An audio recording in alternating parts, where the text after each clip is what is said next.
చేసేది ఎవరంటే కేవలం చెట్టు మాత్రమే. చూడండి, ఈ భూమి ఒకసారి చెట్టు దగ్గరికి వద్దాం. ఆ చెట్టు ఏం చేస్తుంది? విత్తనం వేయగానే ఆ సూర్యకిరణాలని తీసుకొని, సూర్యకిరణాల యొక్క శక్తిని తీసుకొని సంయోగ క్రియ ఎప్పుడైతే జరుగుతుందో అది పూతకచ్చి కాయకచ్చి, కాయని ఎవరు తెంపకపోతే పండుగా వస్తుంది. ఆ పండు పక్షులకి ఉపయోగపడుతుంది, జంతువులకి ఉపయోగపడుతుంది, మనుషులకి ఉపయోగపడుతుంది. ఎవరు తీసుకోకపోతే భూమాతకు ఉపయోగపడుతుంది. ఆ పండు ఏం చేస్తుంది?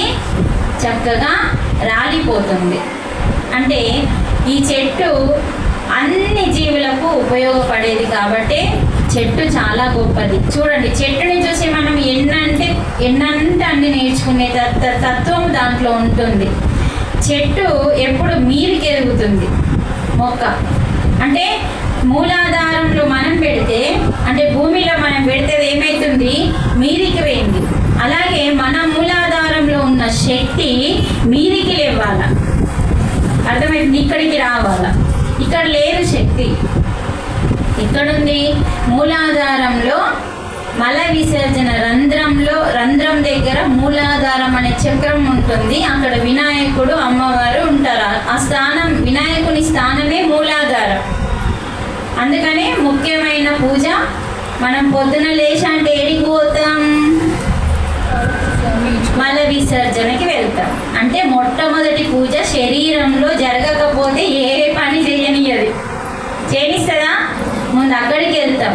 అంటే వినాయకునికి పూజ చేయకన్నా ముందు ఎవరికి పూజ చేసినా ఫలితం లేదు కాబట్టి. అంటే మనం బాహ్య పూజను చూస్తున్నాం కానీ మన అంతరంగంలో జరిగే శరీర పూజను చూడట్లేదు. అంటే మనలోని ఏం తీసేస్తున్నాడు? విఘ్నం అనే మలినాలని తీసేస్తున్నాడు. ఆ స్థానంలో ఉండి వినాయకుడు మూలాధారంలో ఉండి మనలోని అవసరం లేని విఘ్నాలని, అంటే మలినాన్ని తీసేస్తున్నాడు. అందుకని అంత గొప్పవాడు, మలినాలని తొలగించేవాడు. అలా మన మూలాధారంలో పెట్టిన విత్తనము, భూమిలో పెట్టిన విత్తనము పెరిగి మీదికి ఎదుగుతుంది. అలా మనము పైకి ఎదగాలి, కానీ మనం కిందికి పోతున్నామండి. మన శక్తి ఎటు పోతుందంటే మూలాధారం కిందికి పోతుంది, కానీ శక్తి పైకి రావాలి. అప్పుడు ఒక్కొక్క చక్రంతో చక్కగా పైకి లేస్తాము. ఆ చెట్టుని చూడండి, అది కొమ్మలు బాగా విస్తారంగా వచ్చినప్పుడు ఏమవుతుంది? అంగిపోతుంది. అంటే అది ఎంత పెద్దగా అయితే అంత అంగుతుంది. అంటే నీ దగ్గర ఎంత జ్ఞానం ఉంటే అంత వినయంతో ఉండాలి. నీ దగ్గర ఏం కావాలి? నువ్వు ఎంత పెరుగుతుంటే అంత వినయంతో ఉండాలని చెట్టు నేర్పిస్తున్నది మనకి. మళ్ళీ అది రాళ్ళతో కొడితే అది పండిస్తుంది. అది కొట్టినవని పండియకుండా మానేయదు. అంటే ఎన్ని విషయాలు. ఎవరన్నా మనల్ని తిడితే మన కర్మ పోతుందని చెట్టు నుంచి మనం నేర్చుకోవాలి అని పదం చెప్తుంది అక్కడ. ఇప్పుడు దాన్ని కొడితే ఏమవుతుంది? అది ఒక పండు ఇస్తుంది మనకి. ఆ పండు దానికి ఇచ్చే తత్వం ఉంది కాబట్టి అది ఇచ్చేసింది, దాని పని అయిపోయింది. అలాగే మనల్ని ఎవరన్నా తిట్టినప్పుడు మన కర్మ తొలగిపోతుంది. ఎందుకంటే మనం గత జన్మలో వారిని తిట్టి వచ్చినాం కాబట్టి ఆ తిట్టుని ఈరోజు ఈ రూపంలో తీర్చేసుకున్నాం. అవమానించిన, తిట్టినా, ఏం చేసినా అది మనకి కర్మ అనేది పోతుందని చెప్పి చెప్పడం. అది పండ్లు పండించుకునేదే ఇవ్వడం కోసం. అందుకని ఆ ప్రతి కొమ్మకి, ఆకుకి, అన్నిటికీ పరమార్థం ఉందండి. జనన సంయోగ క్రియ జరుపుకుంటుంది. సూర్యుడు లేకపోతే ఏ చెట్టు పెరగదండి. సూర్యుని కిరణాల ద్వారా ఆహారాన్ని తయారు చేసుకుంటుంది చెట్టు. అది ఎంత గొప్పదో చూడండి. ఇక దాని నుంచి మనం కట్టెలు పట్టి కొడతాం, రాళ్ళ పట్టి కొడతాం, ఏం చేసినా కూడా అది మళ్ళీ మనకి తిరిగి కొట్టదు. అంటే మనం ఏం చేయాలా? కొట్టిన వాళ్ళని, తిట్టిన వాళ్ళని తిరిగి అంటే మనం మళ్ళీ వాళ్ళకి కూడా మంచి చేయాలి. ఇప్పుడు అది మంచి చేసింది కదా, బండబట్టి కొట్టినా, కట్టబట్టి కొట్టినా, దేనితో కొట్టినా అది ఏం చేసింది? మీ కడుపు నింపింది. అంటే మంచి చేసింది. మనం కూడా ఎదుటి వారు మనల్ని ఏ విధంగా హింసించినా కూడా ఆ ఎదుటి వారికి మనం మంచి చేసే భావాలు, ఆలోచనలు మన దగ్గర ఉంటే చెట్టు ద్వారా మనం నేర్చుకోవచ్చు. అందుకని కనకనలాడే ఎండకు శిరసు మాడిన ఏం సినిమా ఇది? ప్రేమించు. చూడండి సినిమా పేరు ఎంత బాగుంది, ప్రేమించు ద్వేషించకు. కనకనలాడే ఎండకు శిరసు మాడిన మనకు తన నీడను అందించే చెట్టే అమ్మా. అంత గొప్పది ఈ పాట, ఎంతగా బాగా రాసింది చూడండి. కానీ మనం ఎన్నిసార్లు సినిమా చూసినాం, ఎన్నిసార్లు ఈ పాట విన్నాం, ఇంత లోతులోకి గమనించాం. వింటాము, చూస్తాము, కానీ గమనించడం వల్ల జ్ఞానం దొరుకుతుంది. అందుకనే శ్వాసని గమనించడం వల్ల నీలోని అంతరంగంలో దాగి ఉన్న ఆత్మ జ్ఞానము వికసిస్తుంది. అది ధ్యానం అంటే. అందుకని చెట్టే అమ్మ. అందుకే మనం కూడా ఎప్పుడు అందరికీ అమ్మలాగా ఉండాలి. ఉందామా? ప్రతి ఒక్కరు మనం చెడు చేసినా సరే, మంచి చేసినా సరే, అందరికీ అమ్మగా ఉందాం. ప్రతి మూగజీవికి కూడా ఈ మేడం చక్కగా 4 ఎవరికి సునకాలకి భోజనం వేస్తూ ఉంటుంది. చూడండి ఎంత హాయిగా ఉంటుందో చూడండి. మీరు ఒకసారి వేసి చూడండి. మళ్ళీ వస్తాయి అనుకో, మళ్ళీ వేయాలి, ఏం కాదు. టేస్ట్ ఉండి ఉడుతుంది, టేస్ట్ ఉండి ఉడుతూ ఉంటుంది. కానీ దాని ఆశీర్వాదం చాలా గొప్పది. సాయిబాబా చెప్పిండండి మనకి ఈ విషయం. లక్ష్మి ఆకలి అవుతుంది, అన్నం తెస్తావా వండుకొని అన్నాడు. ఓ గబా గబా ఉరికింది సాయిబాబా కోసం అని. లక్ష్మి నువ్వే పోయి వంట చేసుకొని చపాతీలు కర్రీ తీసుకొని కుక్కకేసిండు. ఇదంతా మనకు తెలిసే. కుక్కకేస్తే బాధపడ్డది ఆమె. ఇందాక పద్మ బాధపడ్డట్టు. అన్నం తక్కువ తిన్నారు. ఎవరైనా అన్నం తక్కువ తిన్నారా? మధ్య మార్గంగా తిన్నామా? ఎక్కువ తినలే, మరి ఆమె తక్కువ తిన్నారంటుంది. మధ్య మార్గంగా తిన్నాం కదా. చెప్పండి ఆమెకి ఎక్కువ వద్దు, తక్కువ వద్దు. నేను నేర్చుకోలే, మంచిగా తినరచ్చు. ఈరోజు నేర్చుకున్నాం కాబట్టి మేము ఎవరైనా తక్కువ తినలే, మధ్య మార్గంగా తిన్నాము మేడం అంటే. లక్ష్మి బాధపడ్డది. అయ్యో బాబా నీకు ఆకలి అవుతుందంటే నేను ఎంతో ప్రేమతో చేశాను, నువ్వు కుక్కకేస్తున్నావు అంటే అన్నాడు. ఆకలి అవుతుంది అన్నాను కానీ నాకైతుందని అన్నానా అన్నాడు. నాకైతుందని చెప్పాను నీకు అన్నాడు. వాళ్ళ మాటలలో అర్థం తీసుకోవడం కష్టం. అందుకే పత్రిజీ నా క్లాసులు వినకపోయినా సరే మేడం, పత్రిజీ క్లాసు ఇలా సార్ అదే పని చేస్తాడు. ప్రతిరోజు ఒక్కటన్నా పత్రిజీ క్లాస్ వినండి, దాన్ని పరమార్థం అర్థం చేసుకోండి. సారు ఏదో చెప్పినట్టు అనిపిస్తుంది కానీ మీరు ఆత్మస్థితిలో వినడానికి ప్రయత్నం చేస్తే అది బాగా అర్థమవుతుందండి. అందుకని పత్రిజీ క్లాసులు వినండి తప్పకుండా. ఎందుకంటే లోకానికి భయపడకుండా చాలా స్ట్రాంగ్గా చెప్పిండు. ఒకసారి తెలుసుకుందాం ఆయన గురించి. దానికంటే ముందు ఈ లక్ష్మి దగ్గరికి వద్దాం. అప్పుడు ఆకలి అవుతుంది అన్నాను కానీ నాకైతుందని చెప్పేలే కదా. అందుకని కుక్కలో నేనే ఉన్నాను, ఈ బాబాలో నేనే ఉన్నాను, అన్నింటిలో నేనే ఉన్నానని భగవానుడే గీతలో చెప్పిండు కదా. మరి ఆ కుక్క వైపు చూడు ఒకసారి, నీకు ఎంత కృతజ్ఞత చెప్పుతుంది దాని కళ్ళల్లో చూడు అన్నాడు. అప్పుడు లక్ష్మి నేర్చుకున్నారు అక్కడ. మనం నేర్చుకోవడానికి ఇలాంటివి వస్తాయి. ఈ రోజు కూడా పద్మ నేర్చుకుంది ఇంకొక పాయింట్. అందరూ మధ్యంగా తిన్నారు, నా ద్వారా అందరూ మంచిగా మధ్య మార్గంగా తినడం నేర్చుకున్నారు అని నువ్వు తెలుసుకో. కరెక్టే కదా? మీరందరూ ఏమంటారు? ఓకేనా మేడం? అలా సాయిబాబా చెప్పిండు. అందుకని మనం ఎప్పుడు అమ్మ స్థితిలో అంటే అమ్మ తత్వంలో ఉండాలి. అమ్మ అయిపోయినాం కానీ మన వరకే గిరి గీసుకున్నాం అమ్మ అని, మన పిల్లలకే గిరి గీసుకున్నాం. ఒకవేళ పొరపాటున నువ్వేమన్నా తీసుకొని ఇంటికి వచ్చినప్పుడు నీ పిల్లలతో పాటు వేరే పిల్లలు ఉన్నారనుకో, మనం ఎలా పంచుతాం దాన్ని? మనోడికి ఎక్కువ తక్కువ ఎక్కువ. అది అమ్మ తత్వం కాదు. అందుకే మదర్ తెరీసా బిడ్డల్ని కనలేదు కానీ అందరినీ బిడ్డలుగా చూసి ప్రపంచానికే అమ్మైంది మదర్ తెరీసా. అంటే అమ్మ తత్వం ముఖ్యం.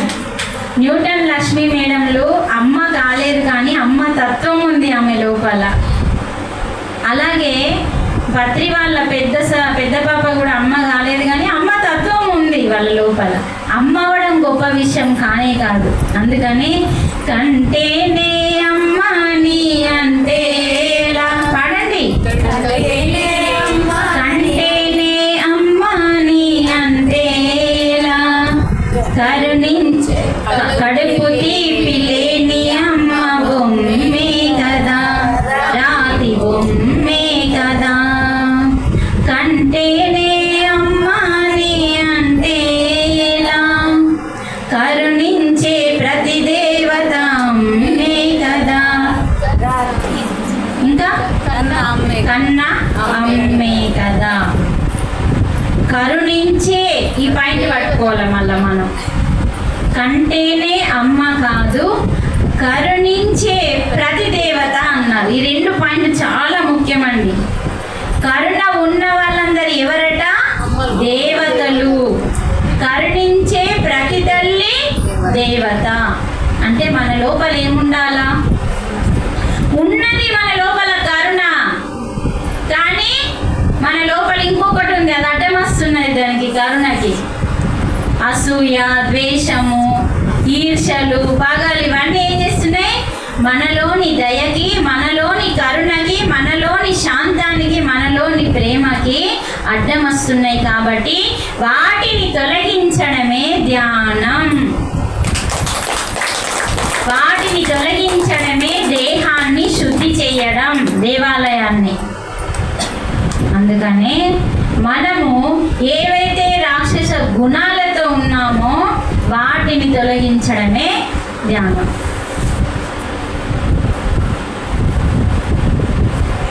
ఎన్ని పాటలండి మీరు చక్కగా నేర్చుకోండి. ప్రతి మంచి మంచి పాటలు ఉన్నాయి. మాతృదేవోభవ సినిమాలో కూడా తోటమాలి పాట ఎంత బాగుంటుందండి.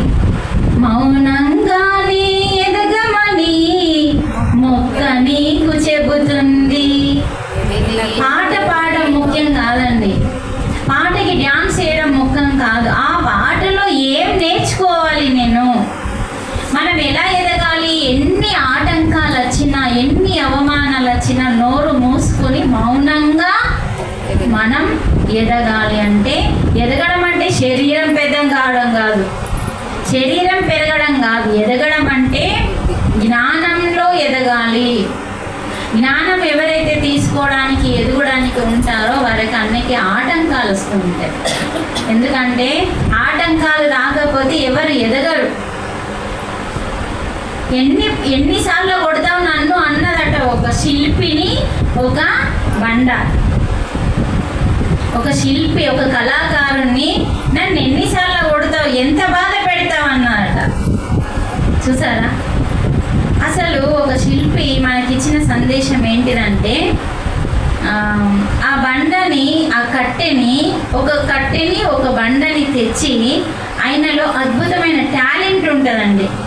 ఒకసారి బాలా శ్రీరాముడిని తయారు చేసిన మహానుభావులకు ఒకసారి గట్టి క్లాస్ కొట్టండి. ఆయన 6 నెలలు బ్రహ్మచారిగా ఉండి 6 నెలలు ఒకటే గదిలో ఉండి బాలరాముడిని తయారు చేసిండు. నిజంగా బాలరాముడు అంత అద్భుతంగా వచ్చిండండి. అంటే వాళ్ళ లోపల అంత టాలెంట్ ఉంటుంది. వాళ్ళు ఏం చేస్తారు? బండని చెక్కరు. బండలో ఉన్న ప్రతిరూపాన్ని, భగవంతుని ప్రతిరూపం. ఇప్పుడు ఇక్కడ అద్దం ఉంది కదా, ఈ అద్దంలో నేను దాని ముందర నిలబడితే అది ఒరిజినలా, ఇది ఒరిజినలా? అద్దంలో కనిపించేది ఏంటిది? ప్రతిబింబం, ప్రతిరూపం. అది ఇది ఒరిజినల్. ఈ అద్దం ముందర నిలబడ్డది ఒరిజినల్, కానీ అందులో కనిపించేది డూప్లికేట్. అంటే చూడండి, ఇక్కడ ఆ బండలో వాళ్ళు ఏం చేస్తారు? భగవంతుని ప్రతిరూపం చూస్తారు. అంటే భగవంతుని రూపాన్ని చూస్తారు. ఆ రూపం బయట పడాలంటే ఏమేమి అడ్డం ఉన్నాయి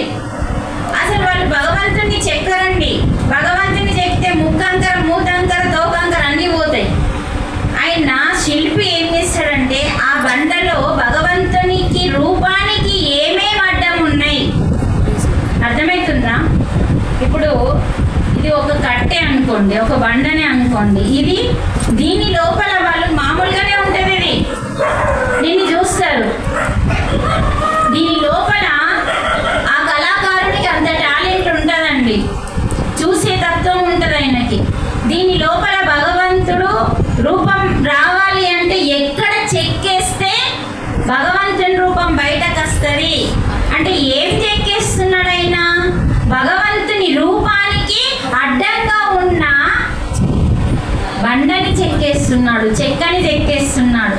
అంటే వేస్ట్గా ఉన్నదాన్ని, భగవంతుని ప్రతిరూపానికి వేస్ట్గా ఉన్నదాన్ని చెక్కేస్తే భగవంతుని ప్రతిరూపం బయటపడ్డట్టు. మనలోని వేస్ట్ని తీసేస్తే, వేస్ట్ గుణాలు, వేస్ట్ ఆలోచనలు తీసేస్తే మనలోని భగవంతుడు బయటకు వస్తాడని చెప్పి కళాకారుడు ఒక శిల్పాన్ని చెక్కి అంత జ్ఞానాన్ని మనకిస్తున్నాడు. ఆయన ఎప్పుడు భగవంతునికి ఒక కన్ను చెక్కడు, ఒక ముక్కు చెక్కడు. ఆ ముక్కు పక్కన ముక్కు బయటకు రావాలంటే ఏ వేస్ట్ తీసేస్తే ముక్కు బయటకు వస్తుంది మాత్రమే తీసేస్తాడు ఆయన. అంటే ఎంత టాలెంట్ ఉంది, ఎంత ఏకాగ్రత ఉంది, ఎంత ఎరుక ఉంటే ఆయన ఒక శిల్పిని, ఒక విగ్రహాన్ని చెక్కుతాడు. ఆ విగ్రహం అడిగిందంట, ఎన్ని దెబ్బలు కొడతావయ్యా నన్ను అన్నాడు. కొట్టి కొట్టి కొట్టి గర్భగుడిలో ఊకుండా పెడితే అమ్మయ్య ఇప్పుడు పూజలు అందుకుంటున్నా అని స్థిరమవుతాడు. అలా అన్ని దెబ్బలు మనకు తగిలితే మనం దేవుడు అవుతామని. అందుకే దేవుడు కావాలంటే, ఒక మనిషి మాధవుడు కావాలంటే ఎన్నో ఆటంకాలు ఎన్నో వస్తాయి. వాటన్నింటినీ నేను ఎదగడానికే అనే ఎరుకలో ఉంటే ఈజీగా దేవుడు అవుతాం. నేను ధ్యానం చేసి నాకు అన్ని కష్టాలే, అన్ని నష్టాలే, అన్ని బాధలే అనుకొని ఇడిసబెట్టేస్తే మళ్ళీ జన్మ. దేవుడు అసలే కావు. ఇంకా దేవుడు అయ్యేంత వరకు నువ్వు రావాల్సిందే, సావాల్సిందే, రావాల్సిందే, సావాల్సిందే. అందుకని ఒక దేవుడు, మానవుడు, మాధవుడు కావాలంటే మధ్యలో జరిగే ప్రయాణంలో ఎన్నో ఉలి దెబ్బలు ఉంటాయి. అవన్నీ మనం మాధవుడు అవ్వడానికి. నేను ఈ జన్మల మాధవుడు కానీ ఏం కాదు, నాకే ఉల్లి దెబ్బలు వద్దు అని నువ్వు అనుకున్నావు అనుకో, పోతావు, మళ్ళీ వస్తావు, మళ్ళీ ఇదే దుఃఖం, మళ్ళీ ఇదే రోగం, ఎప్పట్లాంటి జీవితమే. రోజు కూర, రోజు ఇలా బాబు అన్నాడు రోజు వంకాయనైనా అమ్మ, అలా ఉంటుంది మన జీవితం కూడా. రోజు ఇదే దుఃఖం, ఇదే రోగం, ఇదే సంసారం, కొత్తగా ఏముంటుంది. అందుకని ఎప్పుడైతే మనం ఈ జీవితంలో సరైన జ్ఞానం తీసుకుంటామో, ఎరుకలో ఉంటామో, ఏకాగ్రతతో ఉంటామో, ఎంత వస్తే. అందుకే కుంతి మాత ఏమని అడిగిందంటే, అత్త నీకేం కావాలన్నాడట భగవానుడు. నాకు రోజు కష్టాలు ఇవ్వన్నాడట. ఎంత గొప్ప తల్లి, రోజు కష్టాలు ఇస్తే నువ్వు మా దగ్గరనే ఉంటావు కదా అని. నిజమండి, అసలు కష్టం వస్తే చాలు దేవుడా అంటావు. అందుకనే కష్టాలే ఇవ్వు నాయన, నాకేమద్దు, నువ్వు ఉంటే చాలు అన్నదట. అంటే అలా మనము కష్టం వచ్చిందని పారిపోకుండా, ఎందుకు వచ్చిందని నిలబడి దాన్ని తొలగించుకునే శక్తిని మనం సంపాదించుకుంటే అప్పుడు దేవుని యొక్క చూపు మన మీద పడుతుంది. ఆయన అనుగ్రహం కావాలి మనకి. ఆయన చూపు మన మీద పడితే కదా అప్పుడు మనం మోక్షాన్ని పొందుతాం. ఎక్కడికో తిరిగితే ఏదో చేస్తే మోక్షం రాదు. పైసలు అయిపోతాయి, బట్టలు మురికైతాయి, పోంగ ఫ్రెష్ పోయినావు, రాంగ మురికి తీసుకొని వచ్చినావు తప్ప ఏం లేదు. మరి పోతున్నామా, మంచిగా చూసొస్తామంటే ఆ లొల్లి కూడా లేదు. ఎన్ని కయ్యాలో, ఎన్ని లొల్లులో, ఎన్ని గుసలాటలతోనో ఇంటికి వస్తాం. ఒకరోజు మేము తిరుపతి వెళ్ళినాం. నాతో వచ్చిన మాస్టర్లకి చెప్పినాం, తిరుపతి నేను ఏం చేయడానికి వెళ్తున్నానో చెప్తాను, ఫస్ట్ మీరు అలా అనుకున్న వాళ్ళే నాతో రండి, లేకపోతే ఎవరు రావద్దు అని చెప్పిన. 3 గంటలు ధ్యానం, సేవకి వెళ్ళినాం. సేవ ఉన్న టైంలో సేవకి వెళ్దాం, సేవ లేని టైంలో నేను వంట, నేను అది చేస్తాను, నేను ఇది చేస్తాను కుదిరే ధ్యానమే చేసుకోవాలా. బోలేడన్ని సమాధులు ఉన్నాయి పైన, ఋషులై యోగులై అడుగడుగునా సమాధులు ఉంటాయి పైన, కొండ పైన. మరి అలాంటి కొండ వైకుంఠం నుంచి తెచ్చిండ్లది, భూమి మీద ఉన్న కొండ కాదు కదా. అలాంటి కొండలో మనం చెప్పులు లేకుండా తిరగాలి. ఎండలో ఉంది, నేను చెప్పులు వేసుకుంటా అంటే నాతో రాకుండా అని చెప్పి, చెప్పులు లేకుండా కొండ పైన తిరుగుతూ ప్రతి సమాధి దగ్గర రాత్రి నదికి పగలనక ధ్యానం చేసుకుంటే మిగతా ప్లేస్లను చూసి మనం చక్కగా సేవ చేద్దాము అని అనుకున్నాం. తర్వాత ఒక వ్యక్తి, ఆమెకి 60 పైన ఉన్నాయి, ఆమెను సేవకు తీసుకోరు, కానీ రావాలని ఉంది. మాతో పాటు ఏం చేసింది, వేరే బుక్ చేసుకొని ట్రైన్ వేరే బుక్ చేసుకొని బయట రూమ్లో ఉన్నది. సేవ వాళ్ళకి రూమ్ ఇస్తారు. అయితే ఆమె బయట గవర్నమెంట్కు ఒక 50 రూపాయలు అట్లా ఆధార్ కార్డు ఇచ్చి కట్టుకొని బయట ఉంది. అయితే ఆమె ఏమన్నది, నేను మెట్లెక్కి ఇది దర్శనం చేసుకుంటాను. సరే వెళ్ళు అని వెళ్తా అంటే బస్సు ఎక్కింది. వెళ్తూ ఉంటే అందరూ ఇంకా అదే లాటరీ టికెట్ ఉంటుంది చూడండి, లక్కీ లాటరీ, అది వేయడానికి వెళ్తున్న కిందికి అని అంతే బస్సులో ఏదేదో చెప్పేసిండు. ఆమె ఆగిపోయింది. ఆగిపోయిన తర్వాత మరి మేడం ఎట్లా, మీకైతే స్పెషల్ దర్శనం ఉంటుంది, నాకైతే ఉండదు, మరి నేనైతే దర్శనం చేసుకోవాలా, మరి ఇట్లా లక్కీ పోయింది. కిందికి వెళ్ళి మెట్ల మీదకి వెళ్ళిపోదామంటే నేను ఒక్కదాన్నే ఉన్నా. ఏం లేదు, నేను చెప్పింది సపరేట్గా కళ్ళు మూసుకొని ఇప్పుడే లైన్ పట్టు అన్నా. ఇప్పుడే లైన్ పట్టు, అదే ప్లేస్లో మనం ఉన్నాము, లైన్ పెట్టే ప్లేస్లోనే మనం ఉన్నాము.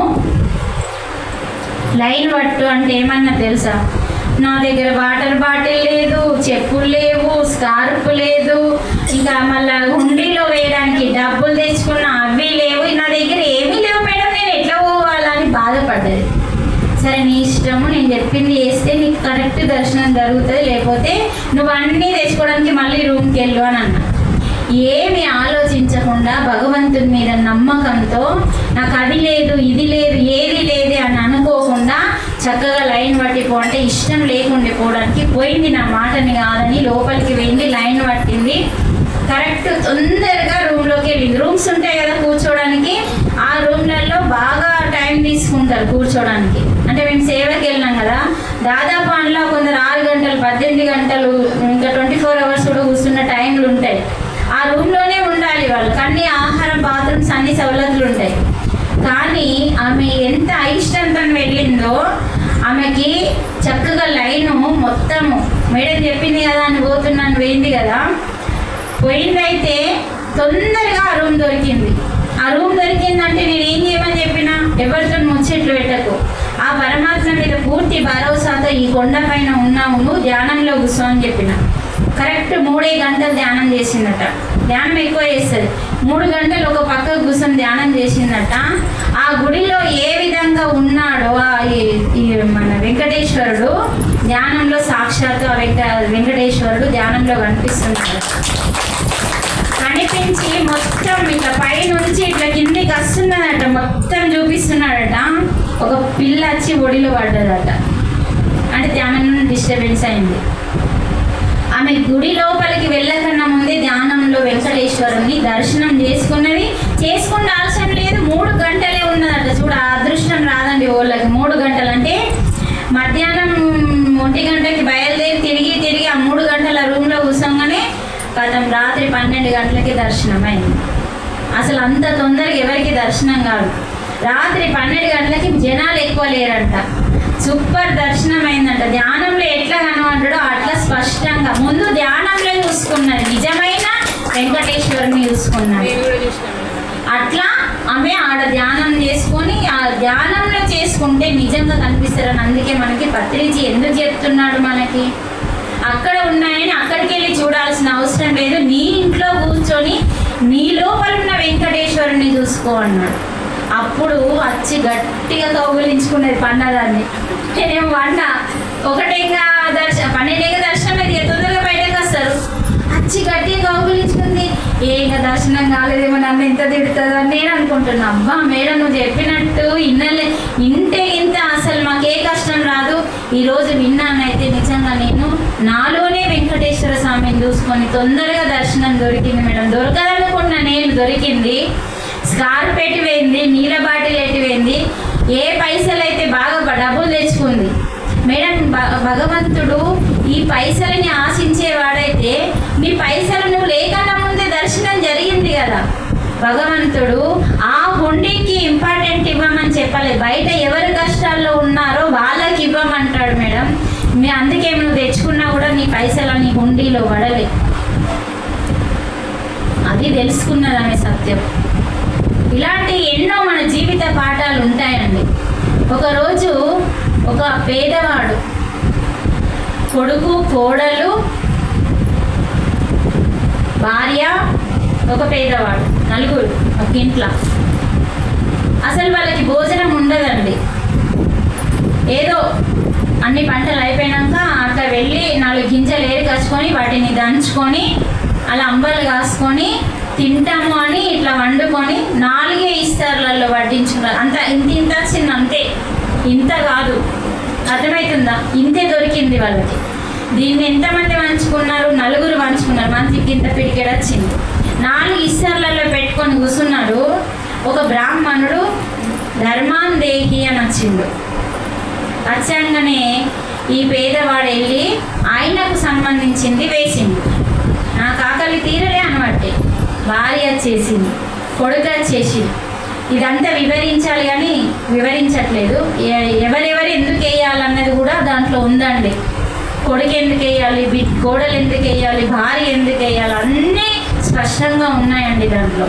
అలా మొత్తం 4 భోజనం తిన్నాడండి ఆయన బ్రాహ్మణుడు.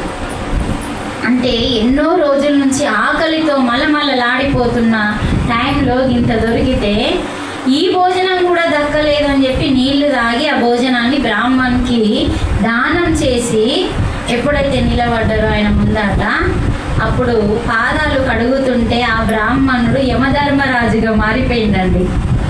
అంటే వాళ్ళ ఇంటికి పరీక్ష పెట్టడానికి యమధర్మరాజు దిగొచ్చిండు. అప్పుడు యమధర్మరాజు కాళ్ళు కడిగితే అక్కడ కొన్ని నీళ్ళు ఒలికినాయి. ఆ నీళ్ళల్లో ముంగిస వచ్చి దొర్లితే సగమే నీళ్ళు ఒక పక్క నానినాయట, కొన్ని ఒలికితే.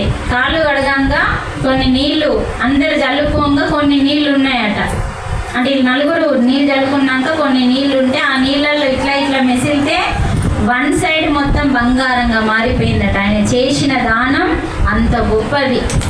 అంటే తన కడుపుని ఆలోచించకుండా ఎదుటివాడికి ఆకలి ఉండగా నేనెట్లా కడుపు నింపుకోవాలి అని ఆలోచించి మీ భోజనాన్ని నాకు ప్రసాదించిండు కాబట్టి మీ అందరికీ స్వర్గంలో స్థానం ఇస్తున్నానని చెప్పి వీళ్ళందరినీ స్వర్గం పంపించి ఆ ముంగీసకి సగం బంగారం అయింది.